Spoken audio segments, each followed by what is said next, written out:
orphaned at the age of 1 by his father and mother, who went on to write 73 short stories and 53 poems before dying at the young age of 40 from unknown causes. Edgar Allan Poe was born January 19th of 1809 in Boston, Massachusetts, to Elizabeth and David Poe Jr. His father abandoned him at the age of 1, and later the next year his mother died. John and Frances Allan come into his life and took him in. They never formally adopted him. Edgar Allan Poe enlisted in the Army May 27th of 1827 under an unassumed name, Edgar A. Perry, at the age of 22. He lied about his age. He was only 18 at the time. During his time in the Army, he only served 2 of the 5 years that he was enlisted. In 1835, Edgar Allan Poe married his 13-year-old cousin, Virginia Clemens. On January 30th of 1847, she died of tuberculosis. Before Edgar Allan Poe died at the age of 40, he was a well-known author and poet. He died on October 7th of 1849 in Baltimore, Maryland, from unknown cause.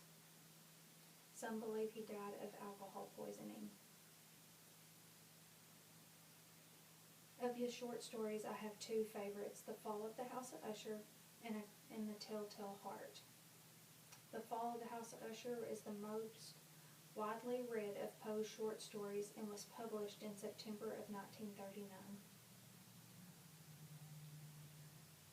In The Fall of the House of Usher, the narrator receives a letter from an old friend, Roderick Usher, who has fallen ill and lives in an old mansion by a swamp. Once the narrator is inside the mansion, he finds there is more than he was expecting. A classy story of an ill man living in a haunted house that causes him and the narrator to go crazy. The mansion is believed to be haunted by Madeline, Roderick's sister, who is also sick and later dies. The narrator and Roderick start to believe the mansion is haunted by her because of the actions and things that happen while they are there. In The Telltale Heart, it was published January of 1843. In The Telltale Heart, it's a perfect murder plan of an old man who lives with the man with an evil eye that drives the narrator crazy. The short story takes the reader through the process of killing the man. The narrator dismembers the old man and places the pieces under the wood flooring of his room.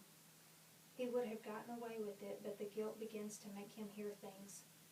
He believes the sounds are coming from the old man's heart.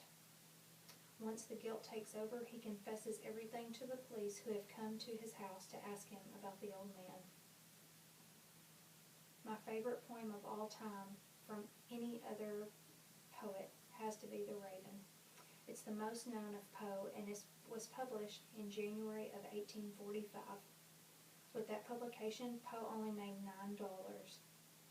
The poem is about a man who is grieving over the death of a young woman named Lenore. The raven comes to the man through a window to land on the bust of Pallas, the Greek goddess of wisdom, and continues to respond to the narrator's questions by saying, "Nevermore." He believes the raven only knows one word, and it's because of his master was very unhappy. The narrator feels the raven will leave and will leave him alone. After questioning the raven, it only answers with "nevermore." The narrator then begins to become very angry and enraged, but the raven never moves. The narrator begins to feel that he is trapped under the raven's shadow. Poe was considered the first author of detective fiction, which is a subgenre of the crime and mystery fictions that he wrote about. He was an author and a poet who wrote over 126 short stories and poems, which many didn't become famous until after his death in 1849. He is also believed to be one of the first American authors to become more popular in Europe than in the United States.